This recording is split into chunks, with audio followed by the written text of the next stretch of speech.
Jim Rohn said, "Take action. Not hasty if it isn't required, but don't lose much time.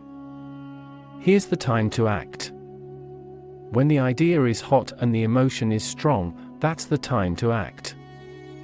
You say, "Mr. Rohn, I'd like to have a library like yours." See, if you feel strong about that, what you got to do is get the first book and then get the second book. Before the feeling passes and before the idea gets dim, action, pronto. Action, immediate. Action, as soon as possible. Because if you don't, here's what happens. We call it the law of diminishing intent. We intend to when the idea strikes us, we intend to when the emotion is high. But now, if you don't translate that into action fairly soon, now the intent starts to diminish, diminish, diminish. A month from now it's cold, cold, cold, cold, cold. Year from now, can't be found.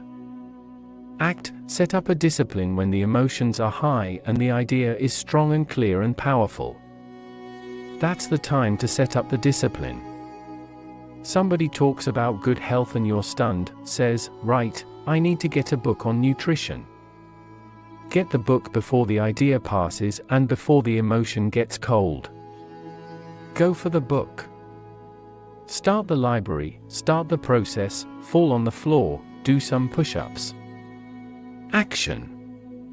Got to take action. Otherwise, the wisdom is wasted.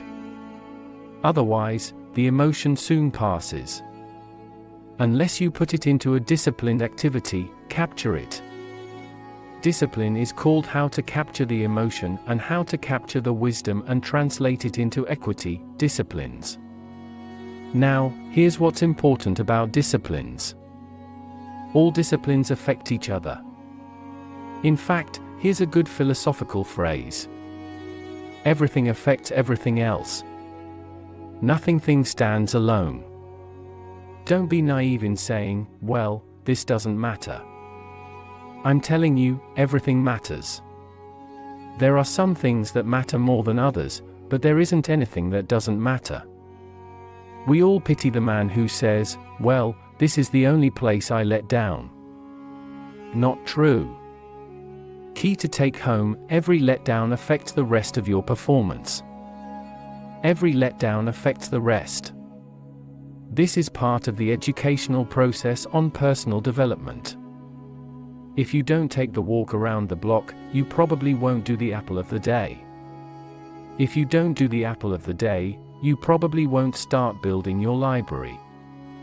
If you don't build your library, you probably won't keep a journal and you won't take pictures and you won't do this.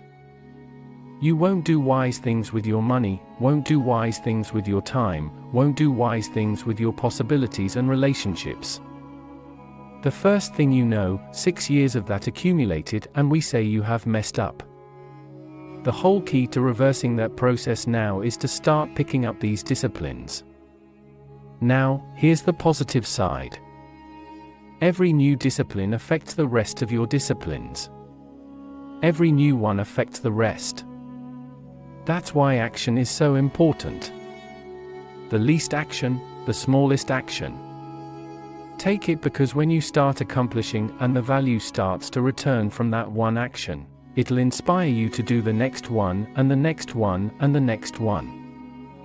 You start walking around the block, it'll inspire you to get an apple. Get an apple, it'll inspire you to get a book. Get a book, it'll inspire you to get a journal. Get a journal, it'll inspire you to grow, develop some skills. All disciplines affect each other. Every lack affects the rest. Every new affects the rest. The key is to diminish the lack and set up the new. You started a whole new life process.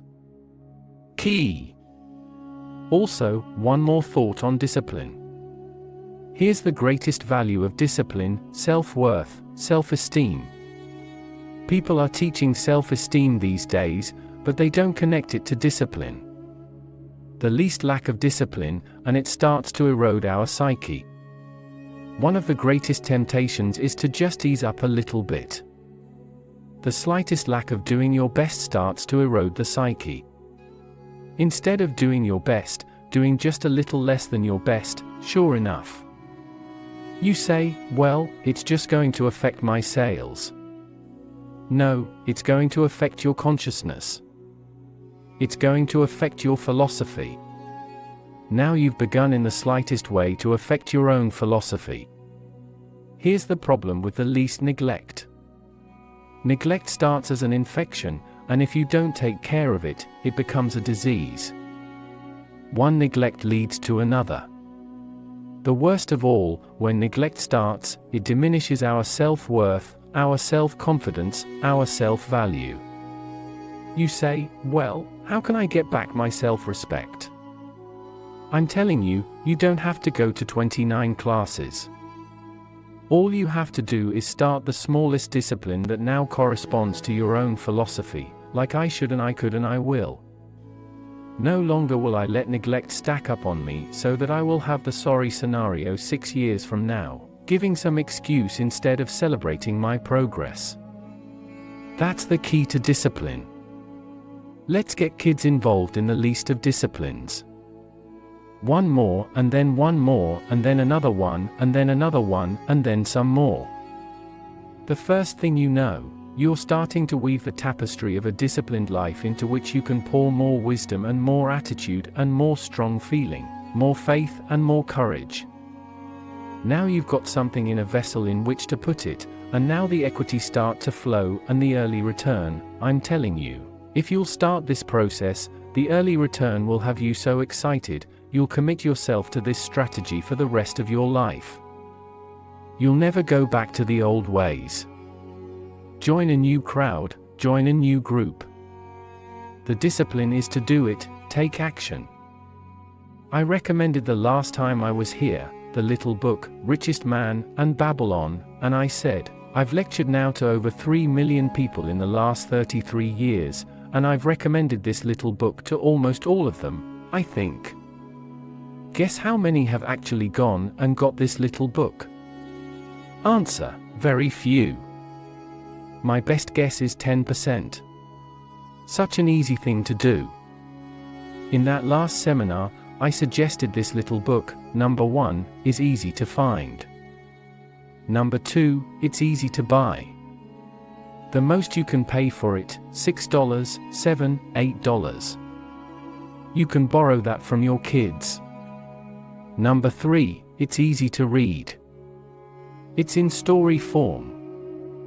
That's why I use it for teenager, teaching them how to be rich by 40, 35 if you're extra bright, much sooner if you find a unique opportunity. But if it's easy to find and easy to buy, and if it's easy to read, why wouldn't everybody go get it? We don't know. What do you know? You don't know. I don't know. Nobody knows. Here's how profound it is. Some do and some don't. Now, here's the numbers. About 10% do, 90% don't or won't. We don't know the mystery of that. I'm telling you, 10 years from now, those numbers will still be the same. 10% will, 90% won't. The numbers don't change, only the faces change. You're looking at one of the faces. I used to belong to the 90% who couldn't be bothered even if it was easy. Guess how many people have a library card? Wisdom of the world available. Transform your life in any value amount you want. By the way, how much is a library card in Texas? Free? Here's what free is. Easy. I mean, it can't be any easier than free. Somebody says, well, would you bring it by? Well, no. At least you got to go get it. No. Wisdom of the world available. Transform your life spiritually, socially, personally, economically, in every other way. Teach you how to be rich and powerful and sophisticated and healthy and influential. How many people have a library card? Answer: 3%. 95%, 97% couldn't be bothered. Guy specializes in happy hour, but he doesn't have a card and now readily and quickly blames the government and blames his company and blames policy and blames the pay scale. When if he only knew, if he joined the 3%, here's my advice to you today: walk away from the 97%. Don't talk like they talk. Don't act like they act, don't go where they go. Don't specialize in what they specialize in. Throw away the blame list they claim to. Start you a new life. You say, well, is it as simple as getting a library card and the 3%? The answer is, of course. That's how easy this stuff is. This is so easy. It's so simple. It's not complex. You don't need a 2,000-year-old guru. You don't need multi-track affirmations. I'm telling you, you don't. Affirmation without discipline is the beginning of delusion. Don't let somebody sweep you into some contrary way to nature itself, says, unless you labor the miracle of the seed and the soil and the seasons and God and all the other stuff that's available, sunshine and rain. That's not available to you by affirmation. It is only available to you by labor. So labor well. Okay, learn well, discipline yourself well.